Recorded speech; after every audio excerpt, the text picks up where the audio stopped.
So today's topic is about hair. We can talk about hair tips in general, our experiences, salons, all of that. I wanted to do a lighter topic because I know we've done a bunch of heavy topics in a row, and it's nice to not always be so heavy and talk about things that can help all of us out because I know I just started my hair journey a little bit ago.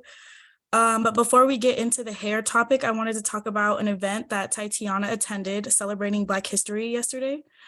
A bunch of racial justice organizations attended and spoke, and Tatiana also had the opportunity to speak and represent our organization. And we hope that will, help with outreach for our Zoom sessions. And we are planning a future fundraiser in the summer in support of a cause for Black youth. So we also wanted to promote that.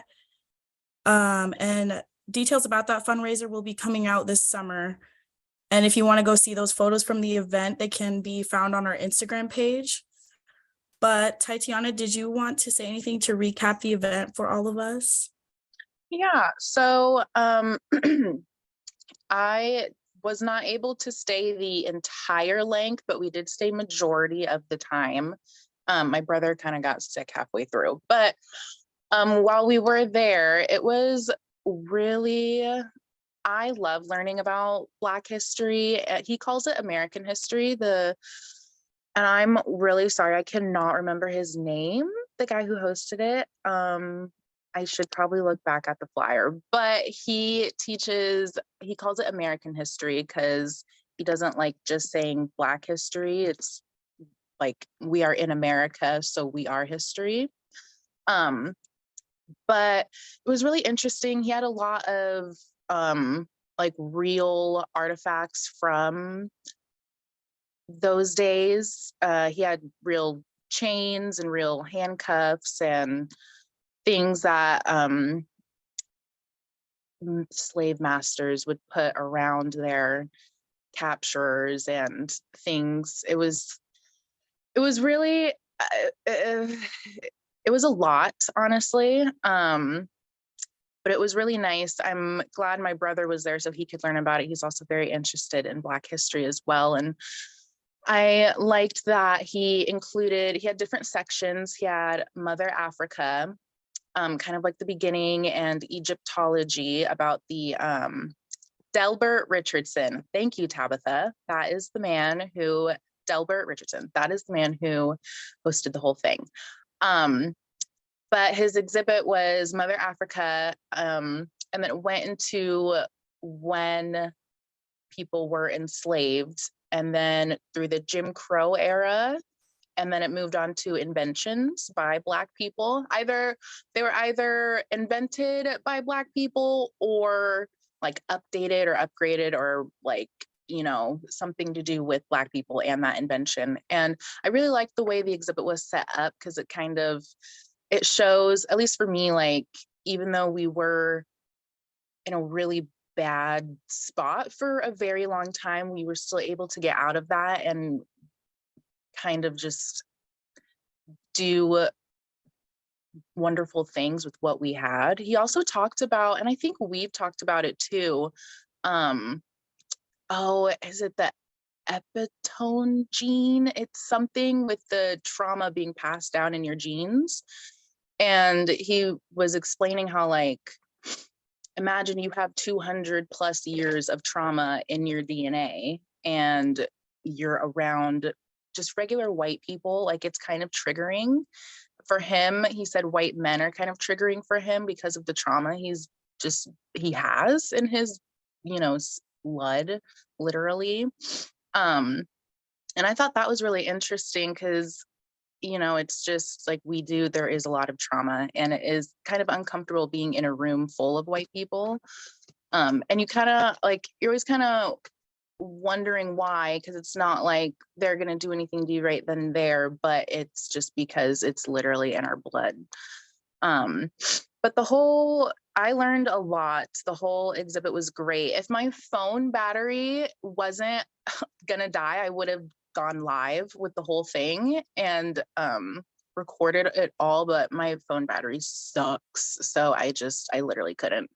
But if he ever comes back around, I really do encourage all of you guys to go check it out at least once. Like, it seriously is very eye-opening, and there's just so much, and he's great at explaining everything, and he's a great storyteller, and he's great. I really appreciated all of it and his time. He's a very busy man, so I'm glad we were able to be a part of it. But yeah.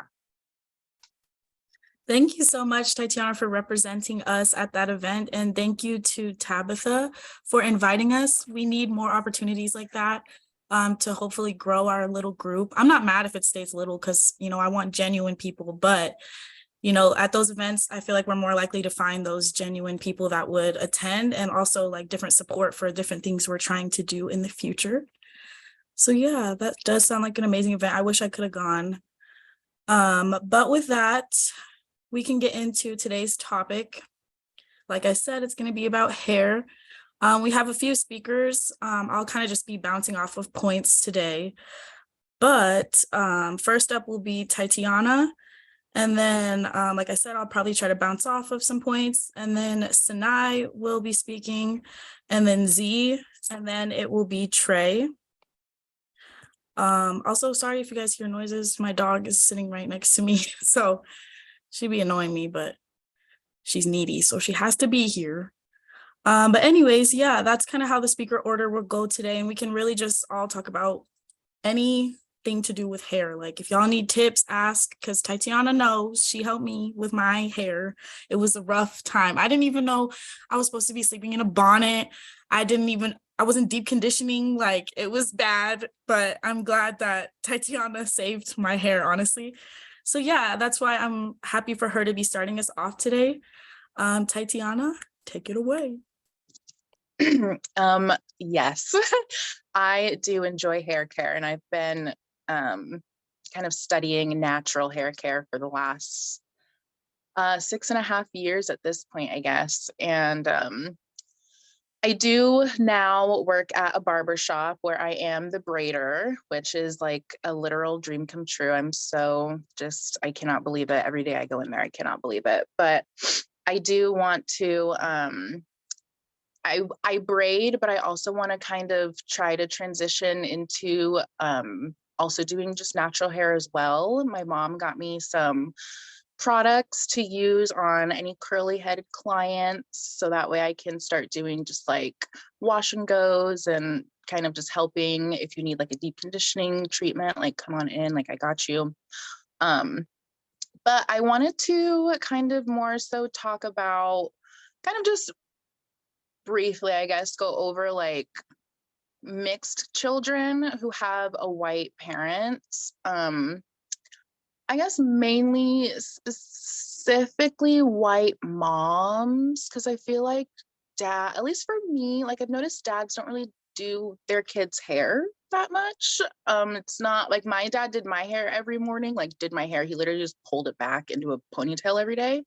And so that was my experience. Like, I didn't have a bad experience with my hair growing up, thank God. Like, I did, other kids, of course, like had something to say about it, but like it wasn't like my hair was like ratty or gross or breaking off or like looking crazy, like crazier than what it's gonna look like. But I know, and I see some kids who are mixed, and like I'll see them in the grocery store, or I'll just see them like, living their life. And I mean, they kind of just look like their parents just don't know what to do with their hair, like, just to put it plainly. And it's fine at first, but I feel like with the way today is set up, like I literally Googled, I have mixed kids and I'm a white parent, and I hit like search, and literally so many sites came up about how to care for your child's hair, the do's and don'ts, what to do, like all these things. Like, there's really just no excuse at this point.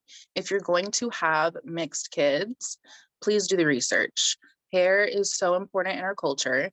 Hair is just important in general, like no matter what race you are. Like, you're not going to walk out looking crazy. Like, people have bad hair days, yeah, sure, but like hair represents like you. And it's just like, if you just see someone looking crazy, like you're going to assume, things. And I hate when like little black girls or little black boys are just out here looking crazy, because it's like we already have just like a vendetta against us from the world. Like we don't need an extra added on thing of now we look crazy. Hi, babe.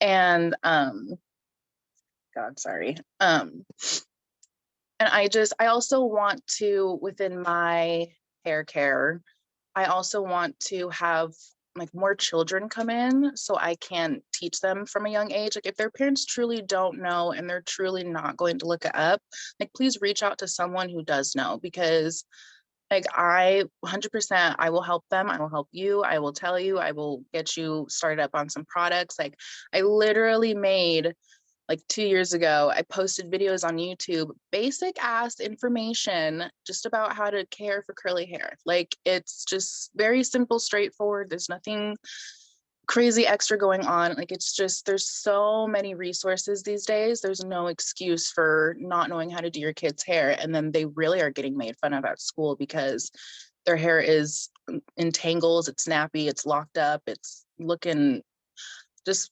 crazy. Like it's sad. There's no reason for it. I know for me growing up, like if we had like a family portrait, like my mom was always ready to, she did all of our hair. She did my cousin's hair, my sister's hair, and my hair. And we all had the same hairstyle, but we all had little finger coils and like multiple ponytails, because you can't ever just have like the two or one, you got to have more. And like the beads, and like she always had us hooked up. And I wish that, and I hope that for all mixed kids, but it's not like that. And I've seen it and it's really sad. And I know when I have kids, like I'm so excited to do their hair. Like I just can't even explain it. Like I'm just so excited to like braid their hair, different hairstyle every week, doing this, doing that. Like they're gonna like pop in, they're gonna be the cool kids, and they're gonna look fly as fuck because mom knows how to do their hair. And that's fine, like, but like it's just you just have to understand, if you're going to have children of a different race, of a different culture, of a different something, like you need to do your research on that. And you really need to be involved and just understand and know that your experience as a child is not going to be the same as their experience. And you have to put yourself in their shoes. Like you're not going to understand it 100%, but you can, again, there's so many resources. Sorry, there's so many resources you cannot not understand. Like, and it's 2023, like, the struggle we go through. Come on. So yeah, it's just really annoyed seeing these kids looking crazy, and they don't have to. It's not their fault. They don't know how to do their hair yet. So yeah, it's kind of it. Thank you so much, Tatiana. And yeah, I think like obviously a lot of interracial people can agree and may have had those experiences. I feel like I had experiences, but not because my mom, she's mixed, so she knew how to like do curly hair somewhat, but then also her mom was white, so she only knew certain curly hair techniques, so I wasn't going looking nappy, but it wasn't like the healthiest products for like curly hair, and so also I think that makes it more likely for us to want to like straighten our hair. And there's nothing wrong with like, if you like that style, that's perfectly fine.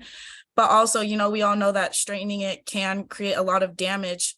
And so I definitely think like you said, there's no excuse anymore. Like there's plenty of resources out, and a lot of people don't take into account when they do get with a person of a different race, the responsibilities that come with that. I see it all the time, and it really frustrates me because like, it's not like you can just, I don't know, there's just a bunch of things that comes with being a Black person, you can't just be with a Black person, basically. Like, sadly, that's not how the world works. What else? Oh, I was also going to say some experiences I had, like I think we've talked about hair once before we started recording on YouTube and stuff. I like would get bullied a lot just for wearing my curly hair in elementary school. Like I would have little boys come up to me and be like, I liked your hair better when it was straight, or like your hair is crunchy, and just stuff like that. So I'd feel really insecure about like wearing my natural curls. And I went through years of damaging my hair, straightening it, to the point when I did finally start wearing it curly, it was just a puff. There was no curl. It was literally just a puff. And it took a while to like come back from that. So it's just, I think it's definitely, people think things have gotten so much better and they really have, but we still are going to experience um like bullying for our hair, at least as children. I mean, maybe like we should be educating our kids more about like different skin complexions, different hair textures, so it's less likely. Like we have to have those tough conversations, but it's definitely still a real thing that's happening today. And also another like more recent experience when I worked for First American Title as a receptionist. That was like an office full of like white women, and I would get a lot when I put the braids in for the summer. I would get a lot of dumb comments just about my braids. And so like even just in the workplace, it's difficult sometimes trying to wear your natural hair or protective styles, like because people are just so ignorant of things, which it really shouldn't be. Like she said, it's 2023. So yeah, thank you so much for sharing that, Tatiana. I definitely agree. Did anybody else have anything to add to her point?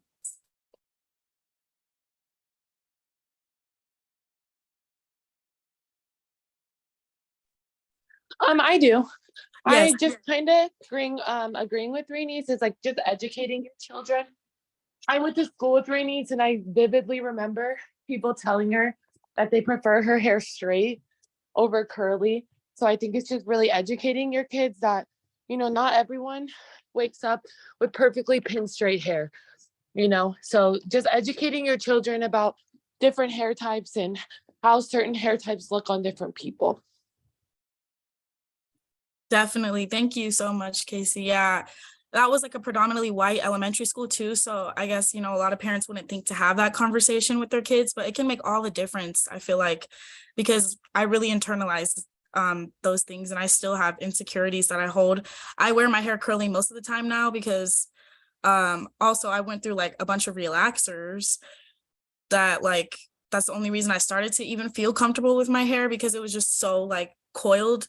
But now I even regret that because now I don't have the same texture that I really would have if I never like damaged my hair.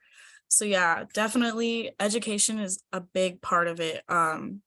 Anybody else have anything to add? I can say something. Please do. Oh, can you hear me? Yeah, it's very quiet though. Can you hear me now? Okay.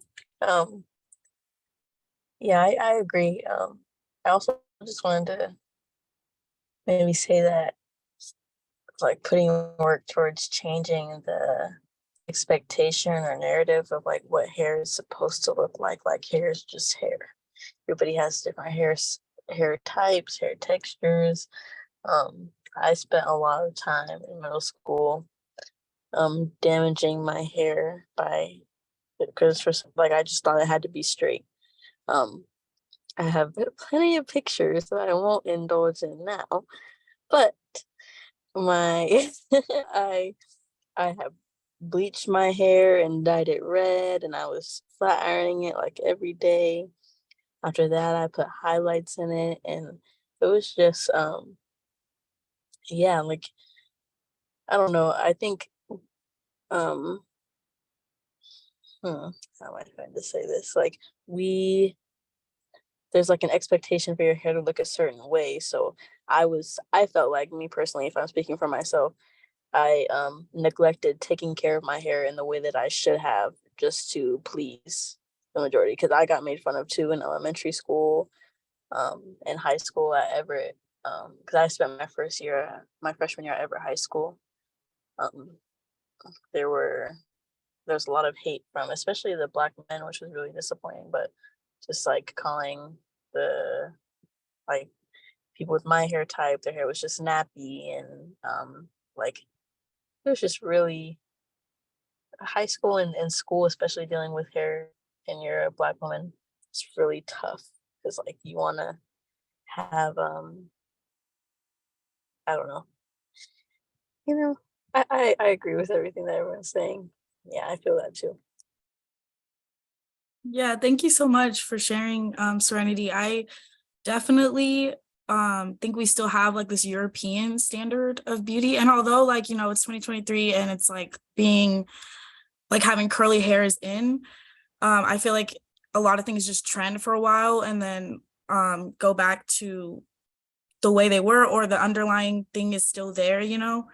And it's also sad because like what you said reminded me, it's also sad to see it from our own community. Sometimes we like are telling you know, other Black women that their hair texture is nappy, or this Black person has good hair, this Black person has bad hair. And like that is so disappointing to me because like you said, everybody has different hair textures and like they're all beautiful. They're just different than each other, you know? So yeah, I definitely agree. Thank you so much. Tatiana, did you have anything to add to Serenity's points?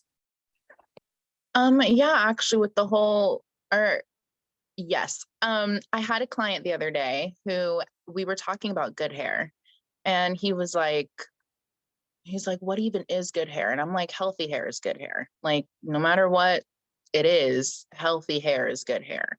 And he's like, thank you. He's like, I really appreciate you saying that, because he was half like African American, half Nigerian. And so his hair was it was a very different texture than what I've dealt with.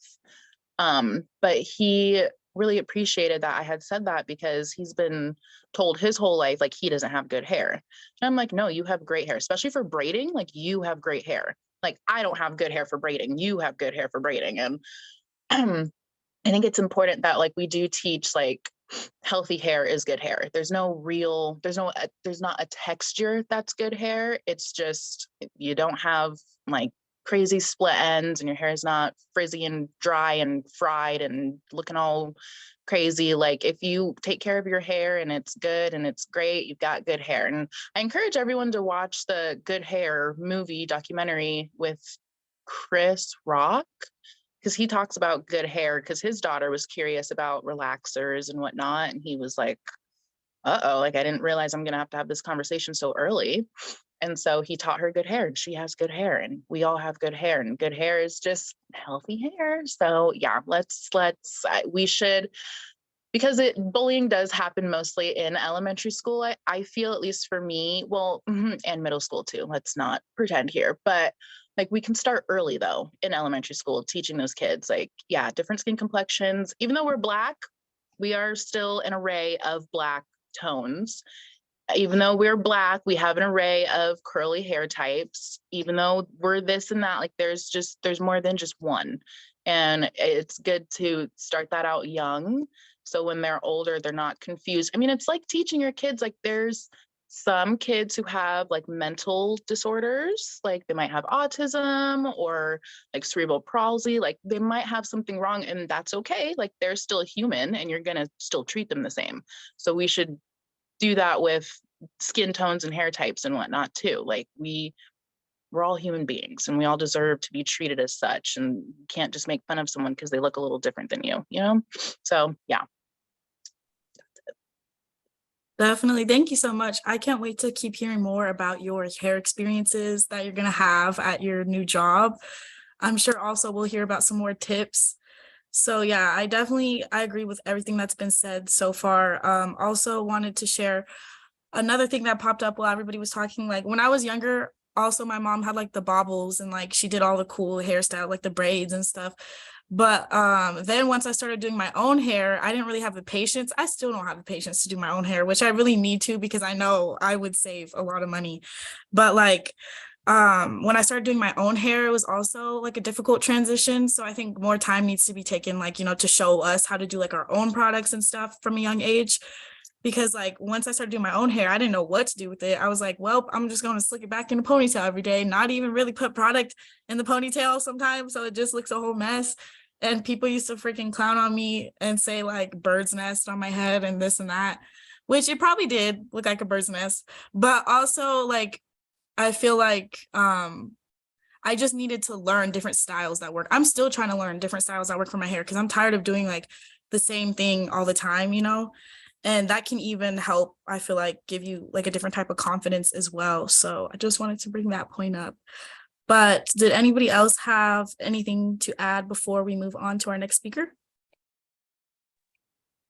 I was gonna say too that I think I started my real hair journey when I just like did a I was getting my hair flat ironed one time and I just did a really impulsive, like short bob because I just wanted to cut my hair off. And it just felt so good. And it's like, cause it's just hair.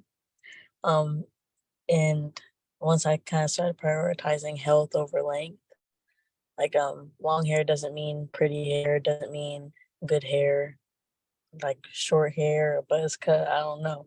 As long as it's healthy, and you're happy and you're confident. Yeah, definitely. I had like this fear of cutting my hair too short. I just started realizing that the reason my hair isn't growing the way I want it to is because I haven't been doing trims the way I should be. Like as soon as I started doing my trims, my hair looked way healthier. So I definitely agree. Like it's better to be healthy than have length for sure. Any other last points to add? Yeah, I've been trying to get that through to you forever. Yeah, for sure. I mean, my hairstylists as well, they were always like telling me I need to chop it off. And I'm just like, no, I'm so scared. Like, I don't want to, but it really is just hair. And I probably need like a bigger chop than I've even done. And I think that would really promote like my hair growth.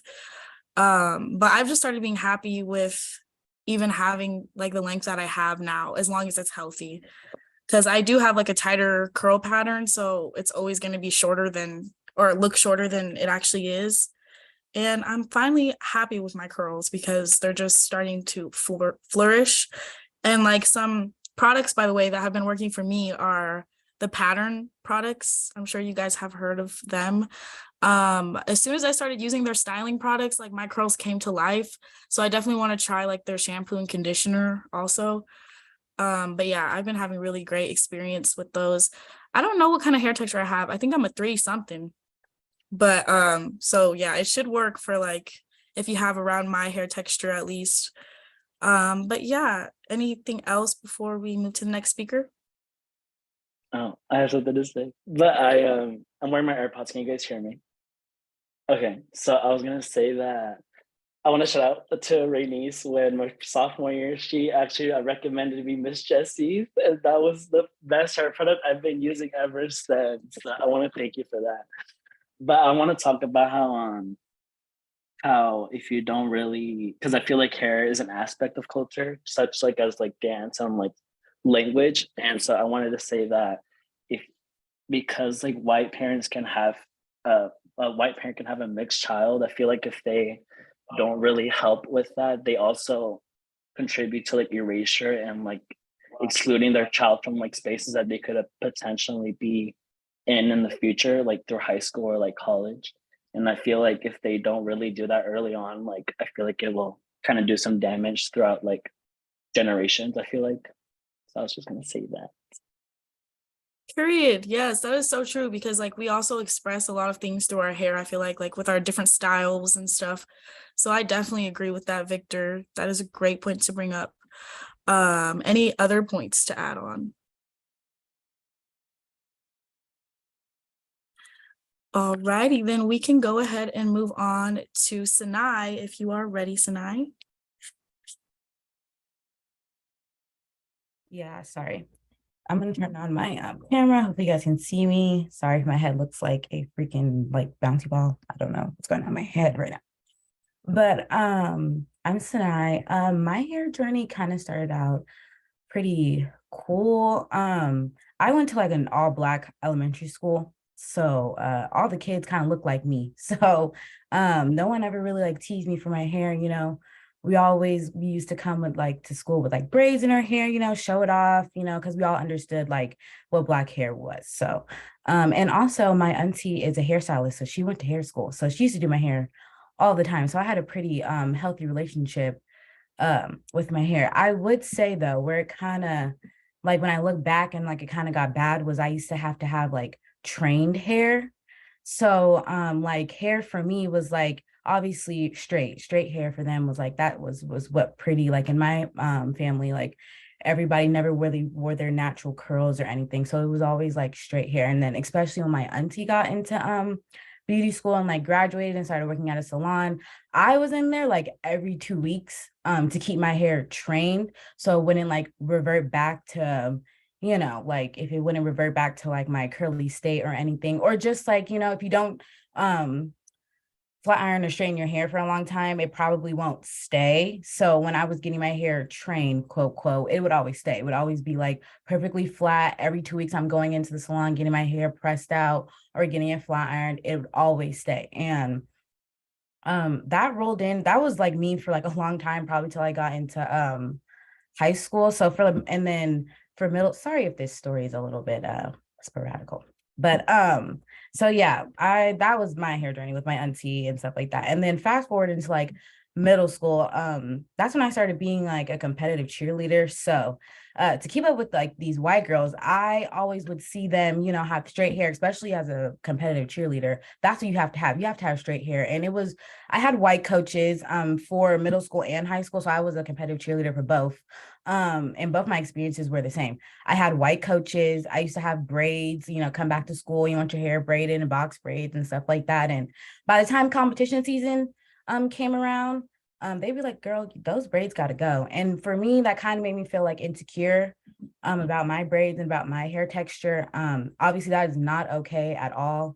But yeah, I think my relationship with my hair definitely changed when I was in middle school and high school being a cheerleader, because I had to have straight hair like all the time. So again, that beauty standard of having straight hair, trained hair, you know, I'm like, I got to be in the salon every 2 weeks if I want my hair to stay, you know, throughout the whole competition. You know, you're getting sweated out and you're doing this, that, and the third. I'm doing 2 routines, you know, every Saturday. So I got to be in the salon. I have to have my hair straight. I got to make it lay, you know. So I feel like that's where my hair journey kind of like took a turn, and I was just flat ironing it all of the time. Like I was just like, just damaging it so bad, just really, really bad.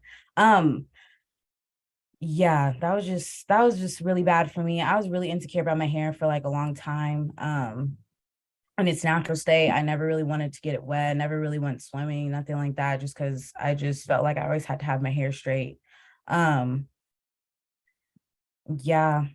that was that. And then I was trying to think of the other point that I was going to say. Oh, I just really started my hair journey right now. So getting it back to its natural state. I'm learning now just like what my hair type is, that I'm like, you know, it's weird because like front of my hair is like 4B and then back of my hair is like 4C. So I don't know if the people out there got 2 different hair textures. I do. And I think that's really, really difficult to especially when you're just starting out the journey. You're like, dang, I got to start out the journey. I got to start from scratch. And then I got 2 different hair textures. Like, I don't even know where to start. So that was like for me when I was really starting to get my hair back to like being curly and stuff like that. I was like, dang, I just gotta like just really learn my hair. So what really helped me like for tips was just again learning my hair texture and also learning what kind of porosity my hair was. I learned that my hair was low porosity. So there's certain types of products that you have to use if you are high porosity hair or low porosity hair, or your hair is just, it's not gonna, you know, it's not gonna revert back, or it's not, those products aren't gonna do what they say because they're not tailored to your hair type. So once I started learning about what kind of products I should be using, now I use Mielle, really great product. I use that for my hair. Leaves my hair super soft. So if y'all want to use that, you got low porosity hair, I have low porosity hair. So, she's a really great product. I guess it's like my tip section. So like those 2 tips. And then once I started learning how important deep conditioning is, that really also helped my hair really get it, because my hair gets really, really dry. And if you know anything about being out here in Spokane or in Cheney, it's cold all of the time. I'm finding myself like, girl, you gotta oil your hair like 3 times a week because your scalp is so dry. So yeah, deep conditioning just to get that moisture, put it back in my hair, that has really, really helped me, especially being out here. I'm out here 6 months out the year, so I don't go back home till summer. And by summer, I mean, you know, it's hot. So there's that. And then I also have been getting into researching protein treatments and stuff.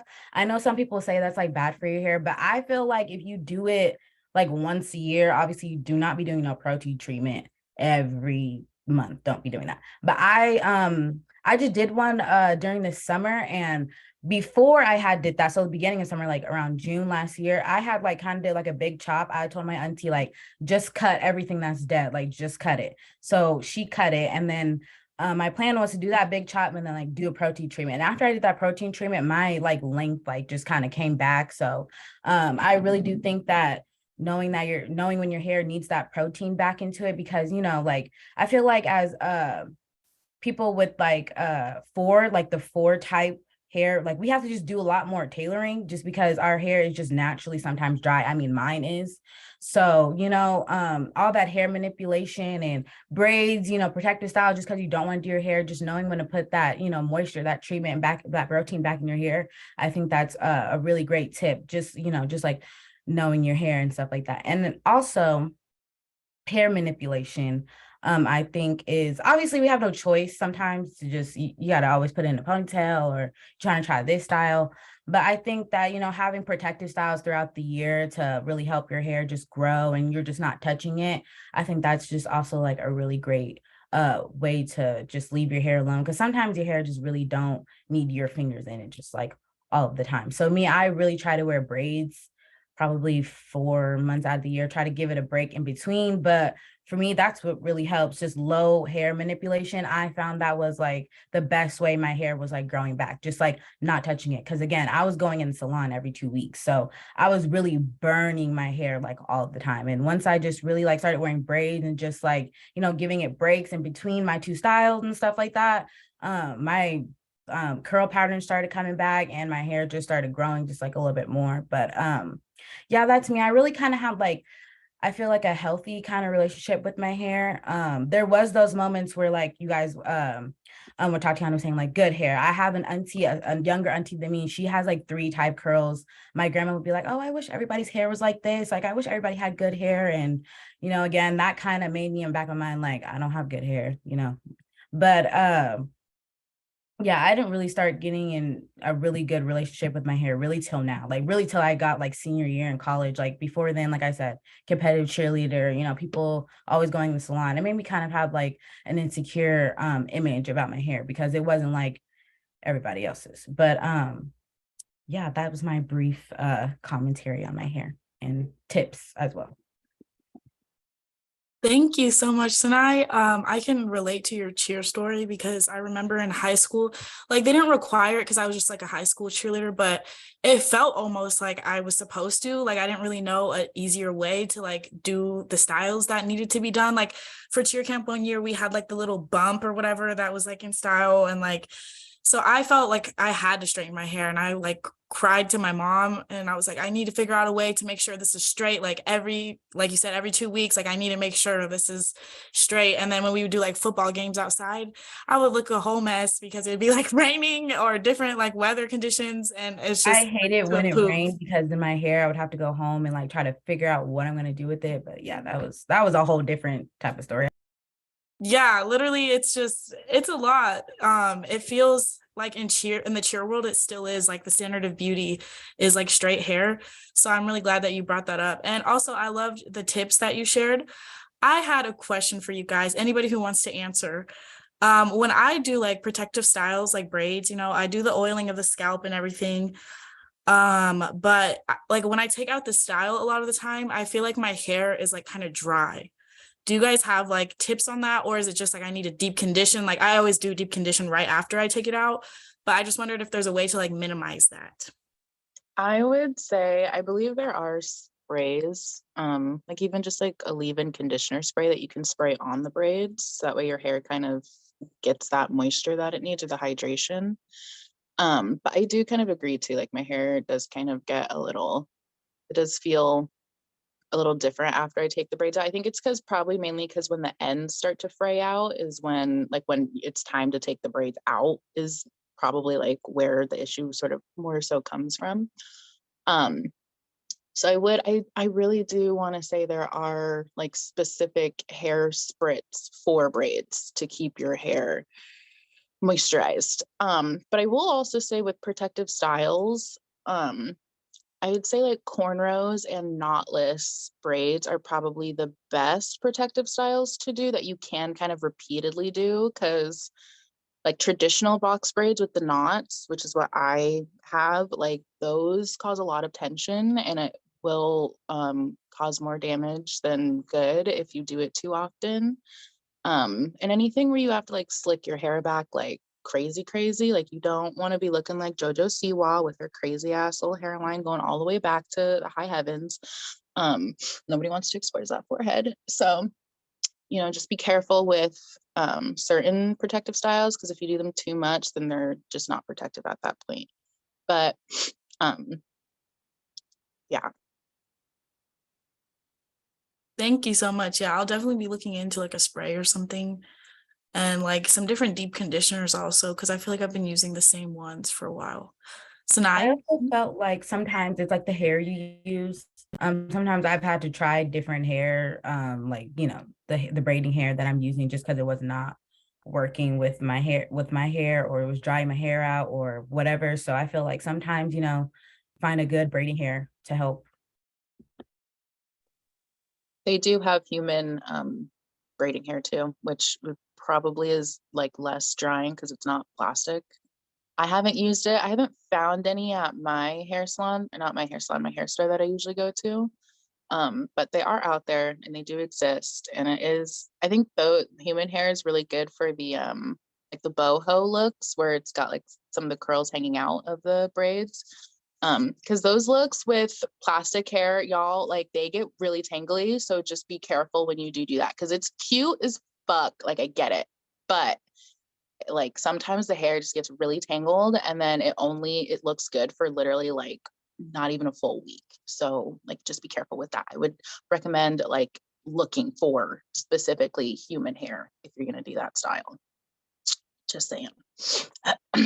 yeah, I think I had human hair one time. The first time I ever got box braids, I believe, the salon had it, and I do think that was a better experience, and it even felt like it kind of lasted longer. So I'll definitely keep those tips in mind. Thank you guys. Did anybody have anything else to add to Sanai's points?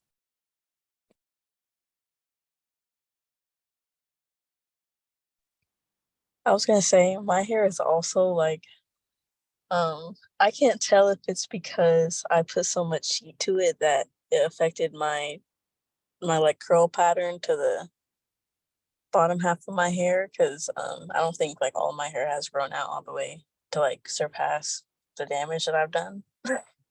But yeah, I just have different textures. Like the front part of my hair is like super thin and the back is like super thick, and I just I've been debating like just cutting it all off to see if it will all be one texture or is that just the way it is. But yeah, for that. Also a tip too,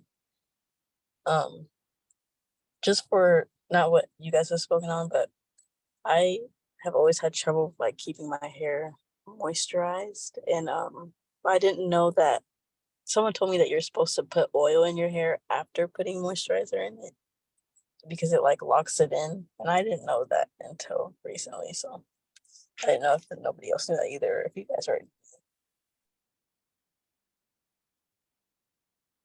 Tatiana, were you gonna say something? Yeah, sorry. No, you're good. Yeah, so everyone's hair, where are you going? Where?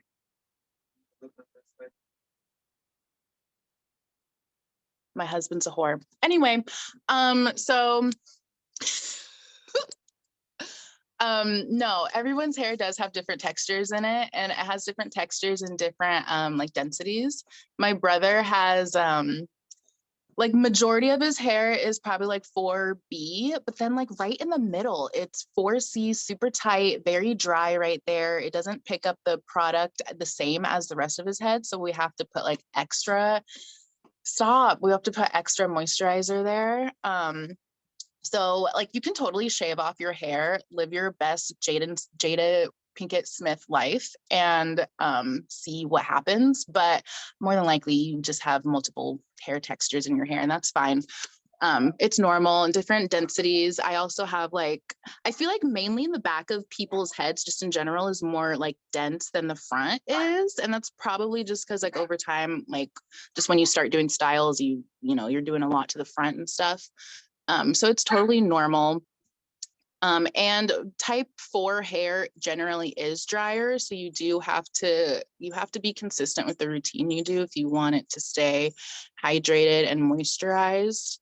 And it is good for some hair types. It is good to do the oil last after, which is what I do to lock it in. But some people do the oil after just watering it. They'll do oil and then they'll put in the cream and the curling stuff. So it's all just natural hair is just trial and error. And you really just, it takes time, and you do have to be patient, and you have to want it. You really do have to want it, because if you don't, like, you're not going to care, and then who cares at that point? But like, there's a lot that goes into natural hair, and I don't think people realize that. Just being like, oh, like, you have natural hair, like, that's great. Like, yeah, it took me 5 years to figure this shit out. Like, I finally know what products work for me. Deep conditioners, I know which ones I use the most.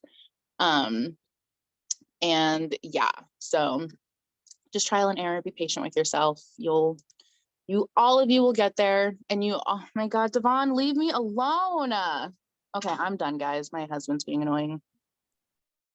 Thank you so much, Tatiana. Yeah, I definitely agree. I think also because we all like lay on the back of our head right there a lot, it could be like a different texture. For me, it's like I wear my hair on my shoulders a lot. So like the back of my hair is like more curled up. I don't know if it's because it like sits on my back more, you know? So I definitely have like a little bit of two textures going on too. So yeah, that's a great point to bring up, because I didn't even think about bringing up how like different textures in your hair may require like, you know, different products and stuff. It really sounds like though that everybody's just like on their own hair journey. Whatever works for your hair may not work for other people's hair, you know. I also do the oil after cream method, because I think I have like drier hair, and I think that works better if you have drier hair. So yeah, I think it just, whatever works for you works for you. But I'm glad that we're all hopping on to be able to like swap tips and stuff, because yeah, it's a struggle. Like, it takes a while to get down a routine that's perfect for your hair. Thank you guys so much for sharing. Anybody else have any last points before Z speaks?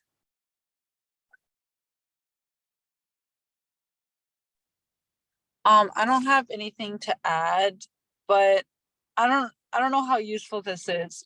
But a few years ago, I shaved off my hair, and I never donated 4 feet of blonde human hair. So if anybody wants it, I still got it. Who wants it? I don't know. I don't really know how the process works, but thanks, Rachel, for the volunteer. Anytime. But yeah, anybody else have any last points to add? Anybody know where we can get, you know, real hair? Any stores anybody have? Because like I said, for me, when I had it, it was like the salon already had it. So I'm not really sure about a store. The salon I went to back home was Tangles and Locks. Oh yeah, go ahead, Sinai. I was gonna say, I think you can probably get it at any hair store, mostly at every hair store, especially like Tatiana said, for those boho braids, please don't get synthetic. You will be looking like who did and why when those curls, when it starts raining and those curls are not curly no more. Yeah, for sure. Thank you so much. But yeah, I go to Tangles and Locks, or I haven't really been there in a while. I went to Tangles and Locks in Everett.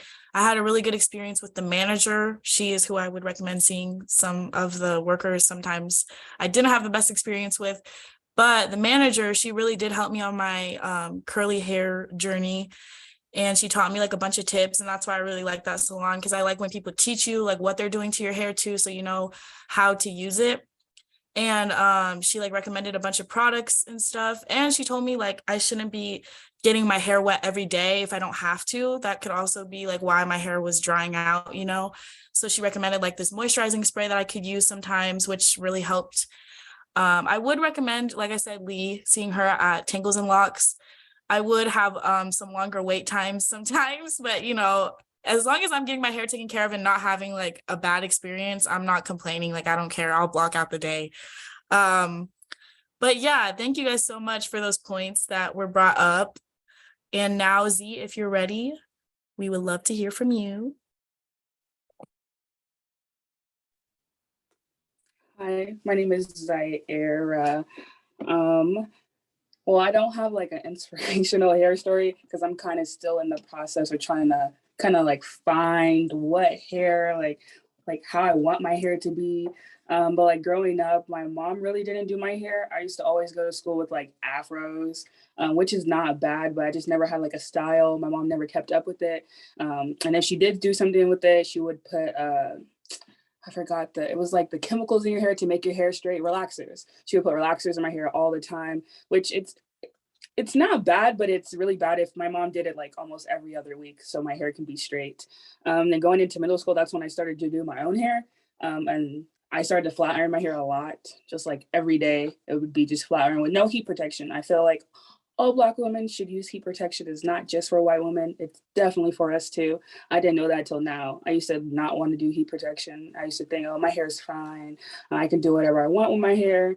And then going into high school, I started wearing box braids only because I did a big chop in the summertime because my hair was pretty damaged from doing flat irons every day.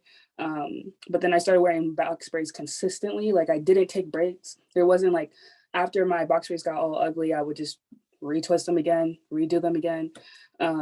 Currently now I still wear box braids all the time, but I do at least take like a weekend break. I feel like you should do a longer break, like a month. Maybe if you're trying to wear it consistently, I feel like that you should have a longer wait period to put in box braids because yes, it's a protective hairstyle, but you still want your hair to breathe when you take them out.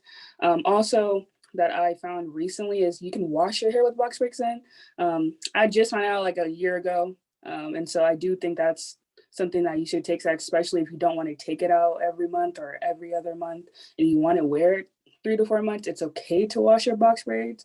It gets all the dirt from on top of your hair, especially the excess gel that you have there once you had your box braids done.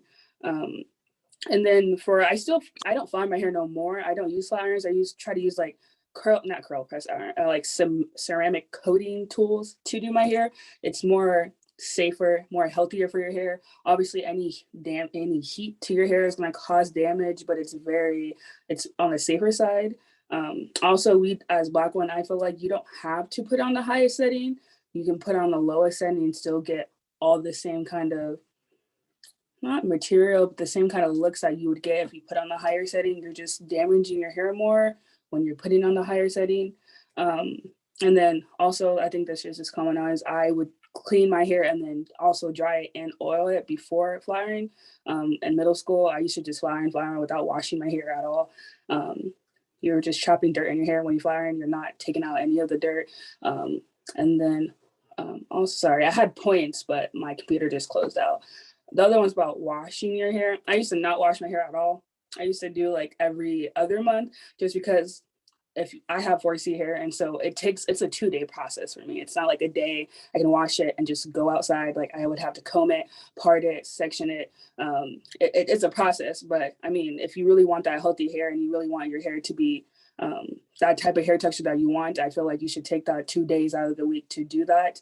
And there was like kind of a myth going on when I was in high school, like Black women shouldn't wash their hair every day. That's true, but I at least try to do it every week. We still need our hair wash. We still need that moisture. And yeah, that's kind of what I wanted to talk about. Thank you so much for sharing those tips. Yeah, Z always has like really nice braids. That's why I'm saying I want to learn how to do them myself, because if I knew how to do them myself, I feel like I would have them in all the time. It's like it's a struggle to like have to do your hair every morning. Like I'm just like, damn. I remember my friend Julie, she just got like this bad haircut. She has like kind of wavy hair, like more straight, but like a little bit wavy, you know?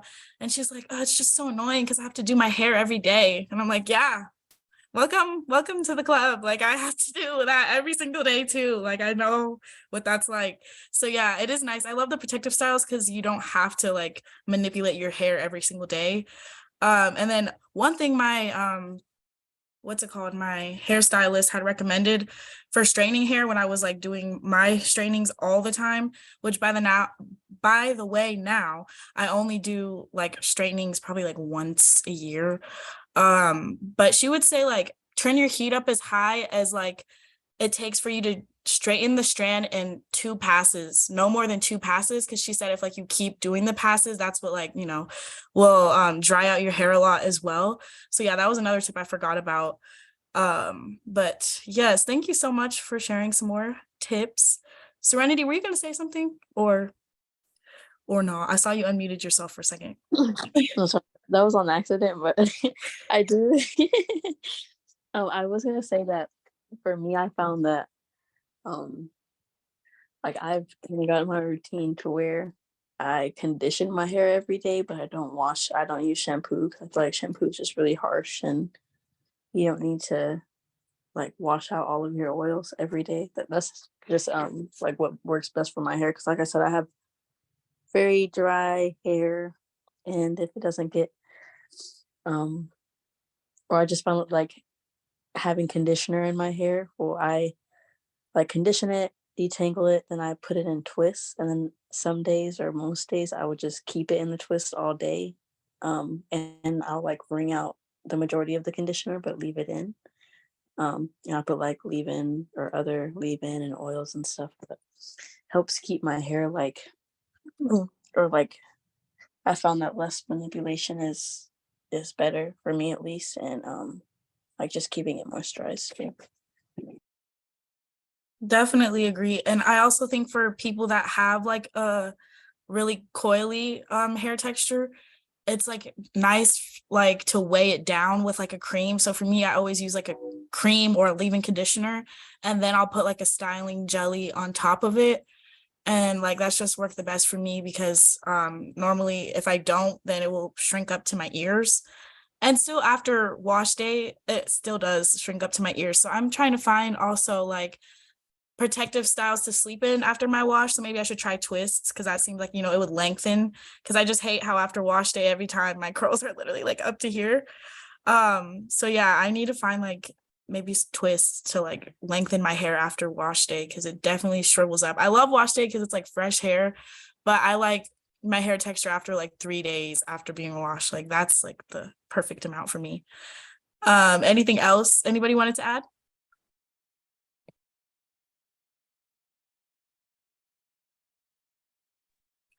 If not, then the last speaker we have today is Trey. I'm really excited to hear like some male hair care points of view. So Trey, if you are ready, we are ready for you. Hello. Yeah, I didn't prepare anything. Usually I'll type out stuff, but I have, pinpoints in my notes and things like that. But as a man, I feel like my hair experience has been a lot different from everyone else's. Because usually I just go to the barber and cut it short or get a fade, get a whatever. This time around, I actually just moved to Atlanta. And so Black folks in Atlanta, hair is definitely a thing down here. So I could get away with going 2-3 weeks without a haircut in Seattle. I don't think I can get away with that here because everybody's kind of on the upkeep. So I definitely just found me a barber, and right now with my hair journey or whatever, I'm trying to grow it out because I want braids, cornrows, with the fade. I don't know if y'all know that look, but I'm trying to get cornrows and then fade the sides. I had that look a while ago, but my scalp specifically was not, it wasn't healthy enough. And I feel like with men or whatever, I don't feel like I wasn't really taught about taking care of my hair, taking care of my scalp and things like that, because you just kind of go to the barber and let him do his thing and you're done. And you of course wash your hair and stuff like that. But I feel like with guys, hygiene in general is not maybe on the upkeep as much as women's usually is. So there was a lot of shit that was missing. So right now, I'm learning different oils, different things for my type of hair. Forgot who it was, but they mentioned profility or something like that. It starts with a P. I forgot the name. If someone can remind me. Porosity, there we go. The hair porosity. I'm learning products for my hair because my hair takes a really long time to grow. So by the time my hair does grow out to the point where I can braid it, then I won't have as many issues as I had it the first time around, because my hair was breaking off. And whenever I would get the braids out and wash it, my head was like stinging. It was not wasn't healthy. So men could definitely take note from women when it comes to hair care, especially if they want longer hair, especially if they want hair that looks maintained, because even with my braids, they look dry as shit, and things like that. But yeah, I have my notes here. What I did want to speak on is that Black hair is revolutionary. I mean, Black hair definitely, especially natural hair textures, but even then, if you're a woman and you're into lace fronts, weaves, wigs, afros, whatever the case may be, braids, whatever the case may be, all hair textures, all hair types, Black hair is very revolutionary, and the way we take care of our hair is very powerful. All the way back to slavery. That's why I feel like, especially Black Americans, were so defensive on braids, because when people braid their hair back in the day, they would use it to send signals and send codes during slavery. They would use it to hide food. Women would use it to hide food for their children. So, I mean, and then we went through this period where we weren't allowed to have long hair. So then we had to tie it up with headscarves and completely shave it off. And then when we were out of chains, then it's like, okay, well, you can get this job, but we don't want your hair to look that way. So go ahead and cut your hair off, or go ahead and perm it or whatever. That way we can fit into society and things like that. So now I'm really loving there's still work to do, but I'm really loving the natural hair journey that kind of everybody is going through and taking care of their hair, whether, even if you're wearing Malaysian, Brazilian, and Indian, whatever the case may be, underneath you it's still a lot of culture, and it's still really significant and still really important. No matter what you do to it, I feel like I love all of it. Baby hairs, whatever, and it's very innovative, and we usually set the trend for everybody else. That's gonna piss some people off, but I'm just saying, you know what I'm saying? Because the trends, what was it? The Hailey Bieber. Well, no, it wasn't Hailey Bieber. It was the trend on TikTok, and it was the clean girl look, and basically it was the like slick back bun with the lip gloss, and it was like, the hell you came up with that from? And Black women were speaking on like, well, we've been doing that since like the 90s. That was a look back in the 90s. Back in it, like, what you talking about? The clean girl look. Like, why is it clean on a white woman? Well, back in the day, we literally had to do it because we couldn't wear our hair any other type of way. You know what I'm saying? So it's just, that's what I mean by we set the trend, and our culture sets the standard for everything else. And like I said, it's gonna piss some people off, but that's just what I got to say on that. And the other point is, speaking of hair and police and how it's looked in other cultures, I didn't really, because I think, like I said, I'm a guy, so I didn't really go through the same, struggles when it came to hair texture and things like that, and straightening my hair out, because like I said, I just go to the barber, he take care of it, you look good. However, in high school, I think I told the story here at one point, but if not, I'm gonna tell it again. When I say Black hair is revolutionary and it's tied to our cultures all throughout the diaspora, in high school, I had waves, and I wanted to wear my do-rag, and they policed the hell out of that do-rag when I wore it or whatever. And it was always, it's exciting. I'm square as fuck. I'm really square. I listen to R&B music. I never been in the gang ever in life, but that is how they looked at you when you wore your do-rag to school. But and no offense to other cultures, but if a man was Indian and if he was Sikh, I believe SIKH, he could wear his turban. It may not be the word. It may not be a turban, but he could wear his head covering to school. Obviously, Muslim women could wear their scarves to school and things like that. But when it came to a Black man, now all of a sudden I'm inciting gang violence, and I'm inciting, gang culture, gang-related activities for simply wearing a do-rag on my head. How is that so? And that is because Black culture is not gang culture. And that goes into the policing of Black hair.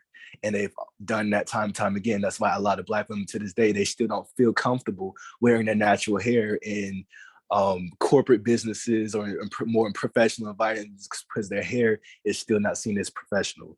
I believe it was New York. I could be wrong. It may have been California, but it was like they finally, like within the last 2 years or so, set a law saying that you can no longer discriminate against hair texture. And it's one of those more minuscule things that people really don't think about when it comes to hair. Everyone thinks skin color, don't be called the N-word, stuff like that. They think the major, more extreme stuff is the racism, but it's the small stuff. Like, I literally cannot wear my hair a certain type of way into this workplace. I literally cannot take care of my hair going to school. My hair don't distract, this headscarf don't distract nobody. Just like how her Lord forgive me, what is the name for it? Her hijab does not distract anybody. Like his turban does not distract anybody. Neither does this do-rag. But y'all want to police me and not these other cultures. You know what I'm saying? It's automatically a negative when I feel like Black skin is on it. And that's just me. That's my opinion. I'm gonna stand on it. I feel like when it's Black skin on it, then all of a sudden it's something that we should. And I remember I got in-school suspension. I had to sit in the office all day. I was not allowed to be in class. Like, they literally, and I tried this a couple times, and I literally verbalized this to my teacher one time. Of course, he was white. No representation at Mariner, at least when it comes to teachers, at least not for me. And I'm just having it. But in this class though, and that's the thing. The funny thing about Mariner, I would say, was probably one of the more diverse schools around. So I had multiple Black kids in this classroom. So we all talking about it. And my white teacher, obviously told me to comply with the rules. Why would make this more difficult for yourself? When you graduate, it won't be a problem for you. Yeah, but it's gonna be a problem for the next Black kid who comes in, who may have woken up late and or don't feel like brushing his hair, or whatever the case may be, or maybe he's in running start, so he only got to be here for 2 classes, and as soon as he's gonna go home, he's gonna go to sleep. So I'm just keep the do-rag on, whatever the case may be. It don't matter. It has nothing to do with you. Just like how her hijab has nothing to do with you, how his turban has nothing to do with you, this do-rag has nothing to do with you. But because I'm a Black man, now it's automatically seen as something negative. And so that's why I feel as though I've only been in Georgia or Atlanta for 3-4 days. And I remember walking in the grocery store. I said like that was a long time ago, but my first day here, I walked into the grocery store like early in the morning. And obviously Atlanta is a predominantly Black city, or largely Black city, at least the part of the town that we live on and that we stay at. It's a predominantly Black city. We go in this grocery store, all throughout the aisle, every single person, including me, and my mom, everybody has natural hair texture. My brother has dreads. Everybody in the aisle has natural hair texture. And it was refreshing to see. And I literally said, my mom, who was a hairstylist, I was like, you know what? I love this. Like, I love seeing everybody in their natural hair texture. The woman down, the old lady, probably in her 70s, had dreads going all the way down her back. It was beautiful. It was something to see people embracing their hair texture after you live somewhere where they policed you for trying to take care of your hair. Or I used to get people randomly run their fingers through my hair if it was longer, and you turn it back like, what the hell are you doing?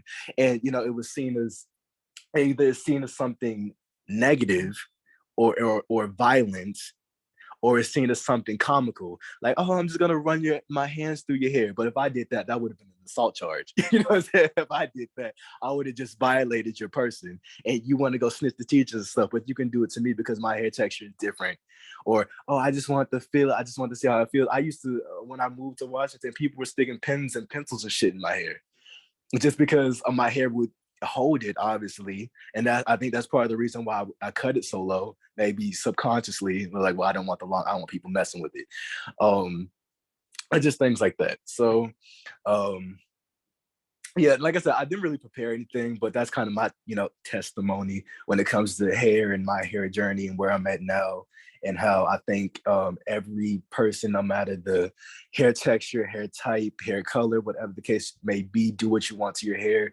And if you feel like you're still going through your journey, I hope at the end of your hair journey, you stand in, this is my hair and it's beautiful. I can take care of it, even if I can't take care of it.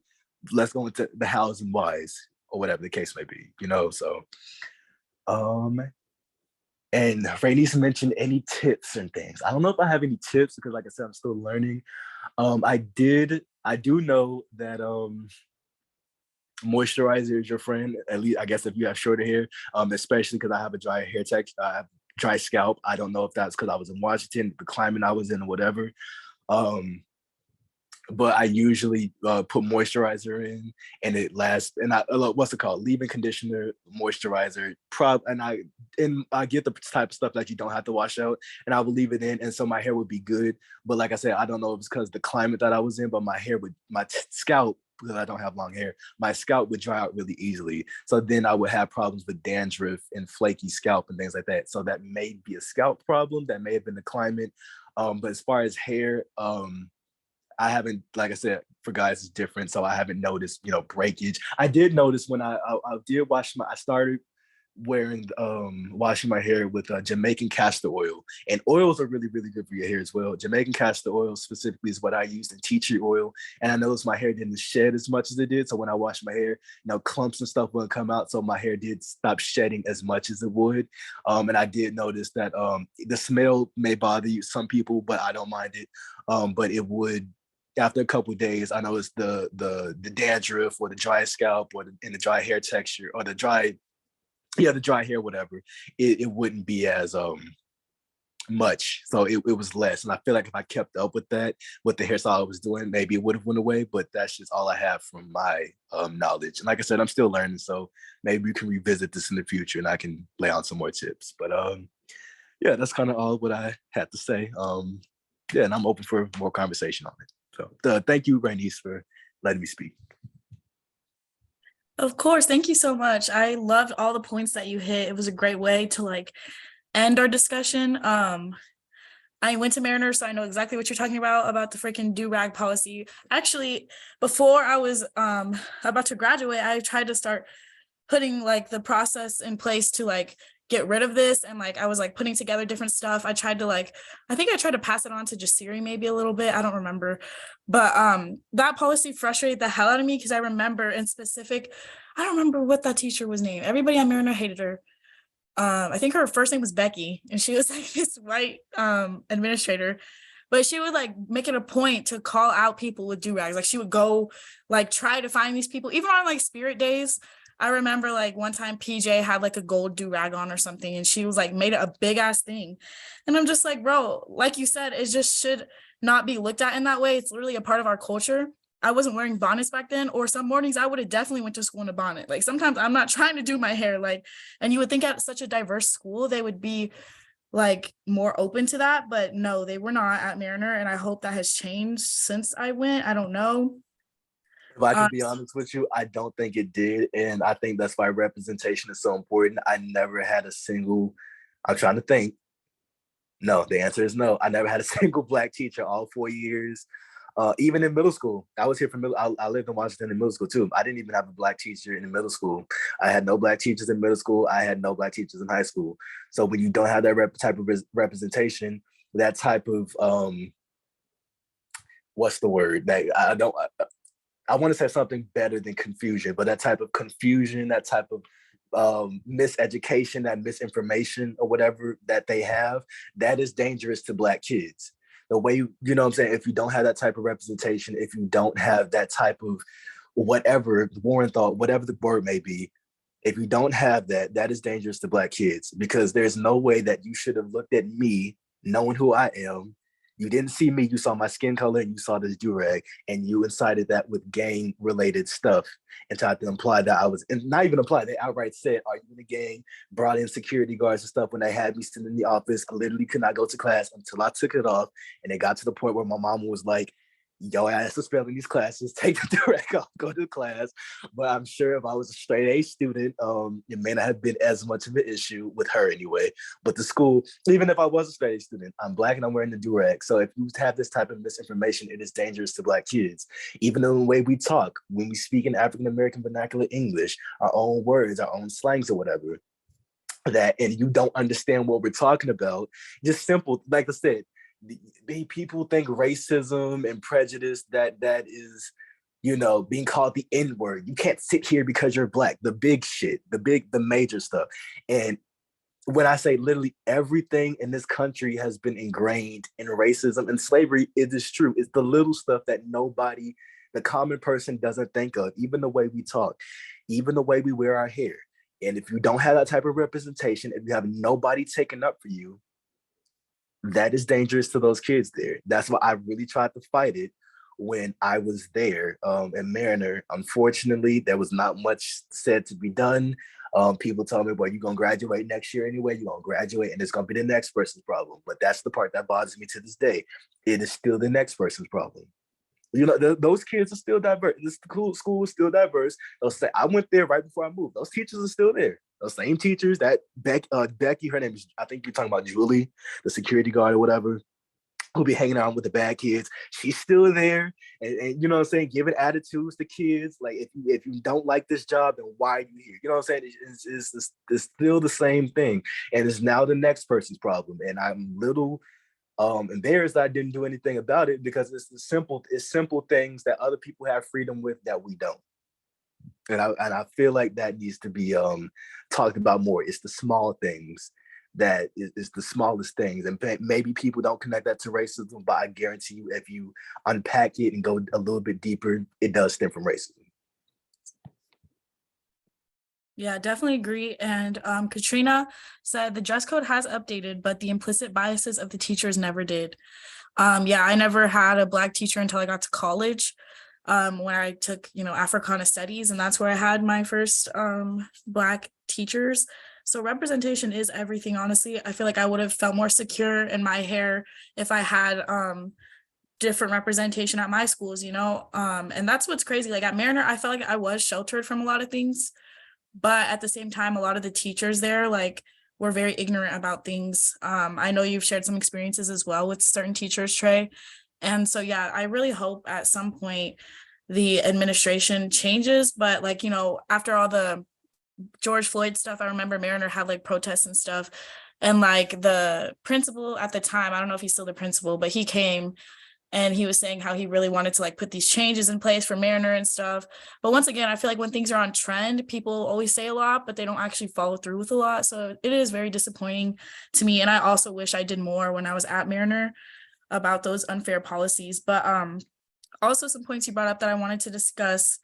With the male hair care, I definitely agree. It's not stressed as much. My brother ended up doing locks because he didn't know how to do his hair. Unfortunately, my curly hair journey started after, because I would have been able to help him out. But he didn't know how to do his hair. My dad's recommendation was head, shoulders, whatever, that shit. That's still my dad's recommendation to this day. And so my brother never had a good hair routine, and so that is why he decided to do locks, and they worked out great for him, but he's now considering cutting them off one day, because he does have different tips. He has a more coarse hair texture than me. So yeah, I definitely agree with that point. Also, my brother just came out to visit me this weekend, and with his locks, he has them dyed blonde like Lil Durk. But he was just the center of attention out here. Everybody was saying something about his freaking locks, and I'm just damn, I never felt this much attention. This is crazy. It's those little microaggressions where people are trying to come off as woke, but they're really coming off as you low-key feel some type of way about this hairstyle. So yeah, it's just crazy how our hair is treated. Also, a thing that you said that resonated with me, people always touching your hair. Still at work, I had a problem in college with this girl that she literally came up to me. I think I told you guys this. She came up to me. I had braids in, box braids, unbraided some of my box braid without my permission, unbraided it and rebraided it. And she was this white, I think she was a white girl or something like that. And she was so confused as to why I was offended. I'm girl, would I ever come up to you and undo your hair and then redo it? That's disrespectful. What do you mean? And we had to have this whole thing at work, had to report this other fucking, boss at the library who's been racist for years, still has a job, because she was giving me microaggressions about my hair. And so it's just still a very real struggle. And I really hope it improves. I think with conversations like these and more education, it will improve. But also, I would be interested to one day move to a place like Atlanta, like you're talking about, Trey, where it's just nice to for once not feel like the minority. Everybody's actually doing, curly hair care. And even when I went to New Orleans for a while, it was just refreshing to see like so many Black faces, so many mixed faces, and like just my culture, you know, like it's different over here. It's almost like our culture is like hidden in some ways. And my aunt says, I absolutely agree that there isn't enough education on male grooming for men of color. Coming from the cosmetic industry, we are always trained on white male grooming, and that's it. Yeah, and I've heard that about people that go to hair school, like they don't practice on like curly hair textures. And Trey said our culture is obsolete in the PNW, which definitely agree. I always wanted to go to like HBCU. I chose like the cheapest route possible, but I know it would have been like a whole different experience, you know. Also, the last thing I just wanted to bring up, talking about TikTok, I think you brought something up about TikTok. I've actually been learning a few hair care tips on TikTok. I know y'all see the little claw clip trend that's happening right now. I'm really into that for like short hair styles. So yeah, I've been finding different oils and stuff, and I use like some of the oils that you mentioned as well, Trey. The last one that I wanted to talk about, this brush, my mom got me, Lily England. This is the best brush I've ever used. I've used all the different types of curly hair brushes, and this is the one that gives me the least breakage. Like I barely have any breakage. It runs through my hair way easier than any other brush. So I would definitely recommend getting that one. I know there's a bunch of other good brushes as well, but like I said, I've tried them all and I would still get like a good amount of breakage. And this one, because the bristles are like different lengths, I think you get a lot less breakage, but you still get that detangle. So that was just my little hair care tip that I wanted to share with you guys. But did anybody have any last points to add to Trey's points or any tips? I did. So about the whole do-rag thing, I agree with Trey because I had my husband wear his do-rag to our wedding. And personally, I absolutely loved it. It matched his suit and it was like a whole thing. Like it was kind of planned, kind of not, because I did his hair the night before, but I did his hair like I did it really bad because it was like super late and I was getting ready to get married. So I was just like stressed and whatever. And I was just like, you know what? I'm like, whatever, just put your do-rag on over it. Like, who cares? And it ended up being like a thing because like even my mom was like, he's wearing his do-rag, and my dad was like, he's got his do-rag on. And it was like I was like, yeah, like so like it's, you know, whatever. I think he looks so good with a do-rag on, and it looks so good in the pictures and stuff. Like I love the way it looks. And even my aunt, when she saw it, she was like, oh, he's got his thing on his head. And I'm like, yeah, his do-rag. Okay, so like, but like it's not like it's okay for Jewish people to have their headpieces at their wedding. It's okay for Indian people to have their hair pieces at their wedding. It's okay for like actual Africans to have their whole culture there and whatnot. But it's like, why is it a thing for like my husband to just have his do-rag on and now all of a sudden like he doesn't look ready to get married? Like no, like it's like it's literally fine. He was gonna put it on at the end of the wedding any damn way. Like who cares? It matched the whole thing, and it was like I thought it looked great. I don't even care. I don't know why it was a big deal. Shouldn't have been. And when I look back at the pictures, I'm still glad he made that, or that we made the decision, because it looks A1 on him. So yeah, I don't know why do-rags are such a big deal. Shut up. I don't know why do-rags are such a big deal, but like other cultural headpieces are not. Like it's fine. But when it comes to Black culture, like it's unkept, it's unprofessional, it's gang related, it's this, it's that. It's like, why? I don't get it. It's so annoying. Yeah, there's definitely like a negative connotation with do-rags. I feel like even from the Black community, like I've heard other Black people say like, you don't go out the house in your bonnet or your do-rag. And, you know, everyone's entitled to their opinion, but I be matching mine with my outfits. Like we actually do it for like the culture, the style. So, and also the protection. Like I just don't always want to have to do my hair. Like on a wash day, maybe I want to leave in my conditioner for longer. So I'll like throw it under a bonnet or whatever. And, you know, it's really nice to not have to worry about it all the time. So yeah, I definitely agree with the point on do-rags and like the negative connotation that follows them. Did anybody else have any points to add to what Tatiana said or Trey said?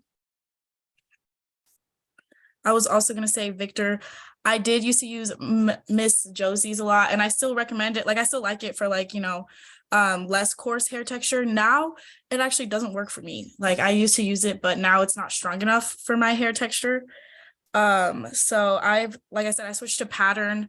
I like more like heavy products now because it weighs my curls down.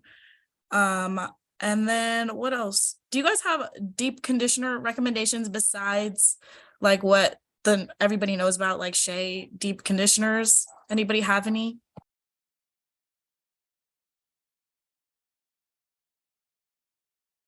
Are you talking about like product?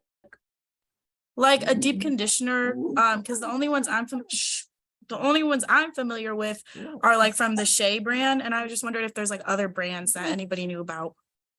I use Mael, but with Mael you do shampoo. I still use shampoo, but I use shampoo, and then she has like this hair mask that I feel really, really puts moisture back into my line. It's the rosemary line. She has like different lines, but this one works for me, like I said, because I have low porosity hair.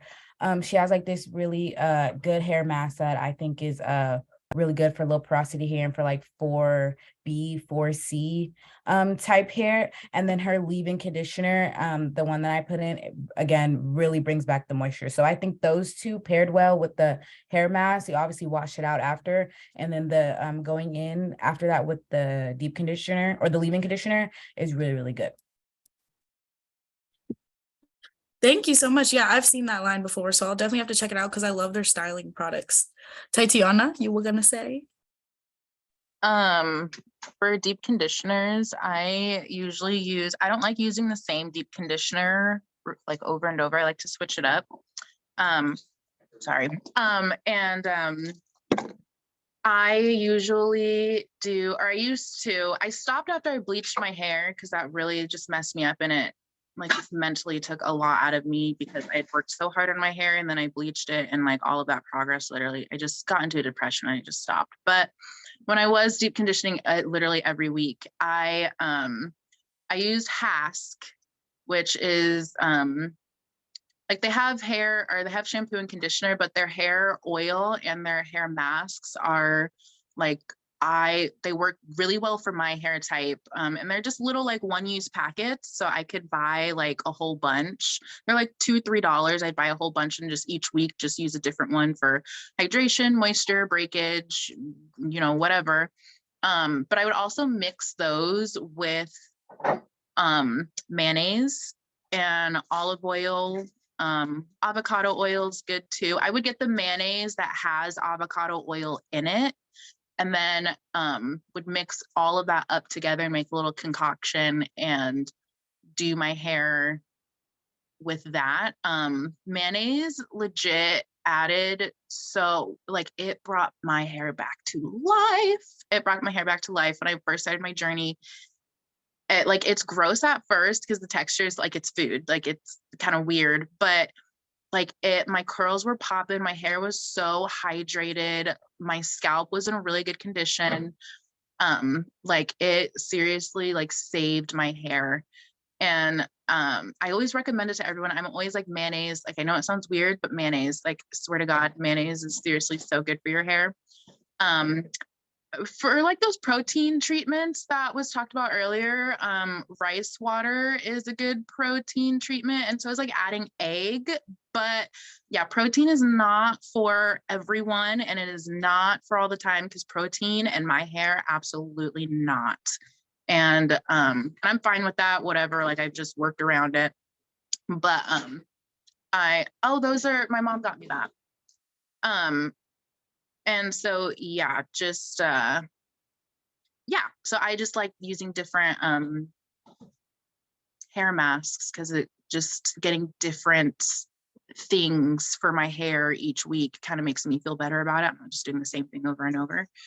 To each their own, whatever, but Shea Moisture definitely has good ones. I think, what is it called? Oh no, I can't remember what it's called. Moroccan Oil. Moroccan Oil has a really good hair mask. I do like them a lot too. It's super smooth. Super smooth and very hydrating. It is expensive, okay, but if you can either walk out the store, or if you can't afford it, whatever, however you get that. But shut up. I definitely recommend those things. Thank you so much. Yeah, and I think the reason I looked it up too, because I remember Tatiana telling me about mayonnaise, and I saw like other curly hair people using them, is because it has egg in it, so it's really like moisturizing for your hair. Trey said avocado is really good for your hair as a mask as well, and jojoba oil, which I've also used, or jojoba oil. I didn't know that was how you would pronounce it. Victor said hair product prices are absurd right now. Very true. Like to have like really like the pattern products, I've been getting the freaking tester tube thingies because I'm not gonna buy no $40, like it's just too much right now. I'm a broke college student, so I'll just get the testers and I'll get more when I need it, especially because I try not to style my hair every single day. Like I'll just do a protective thing here and there, so it does last me a good amount. But yeah, thank you guys so much for sharing those tips. I will definitely, I remember the Hask ones too, and those are really good for like an affordable product that you can always turn to. So yeah, those worked good for my hair type as well. Did anybody have any last tips or anything they wanted to add on the conversation tonight? Hey, that's your mother, and I'm old, so I just want to encourage you all to always just try different things, because over time, as you age, it's just a part of life. Your texture is going to change. It's just part of life with everything. And also, the women on this call, pregnancy changes your hair. After pregnancy changes your hair. So don't ever let it become a thing that just is negative for you. And just keep working with it. I mean, there's products that I've fallen in love with, and then 6 months later, they no longer work for me. I've got to find something else. And that's just part of it, right? So I just don't want anybody to feel discouraged or, like there's something wrong with you or your hair. It's all unique. It's all individual. Your hair is a growing, living, breathing part of you. So it's going to change. And it's not always something that you did, right? It's just part of hormones and your body. Yeah, thank you so much, Mom. My mom's hair texture has had a journey. Like when you look at pictures when she was younger, she had a whole afro. And then I remember when I was younger is when she had more loose curls, and I'd always be like, oh, I can't wait till I get older because I want like loose, long curls like my mom. But my mom has like, it's weird. She has like a looser curl pattern, but her hair is very coarse. So I think she's had like a crazy hair journey herself, and she's always trying out different products too and sharing the ones she likes with me and stuff. And sometimes stuff works for me. Sometimes it only works for her because she has a different hair texture, I know we've both tried Texture ID products and we've been a fan. I know a lot of people do need to change out their products. Like sometimes their hair gets tired of products, but also my hairstylist told me that if it works, then like don't change it. If it works, then keep going with it, So I hope I'm almost to that point where I've just found a routine that works for me and I can keep it consistent, And yes, thank you so much, Mom, for sharing that, because it is just a part of life. Hair is just hair. At the end of the day, it is a revolutionary thing, like Trey said, but like it's going to go through changes. It's a part of life. So yes, thank you guys so much. If there isn't any last points, then I will go ahead and stop the recording for tonight.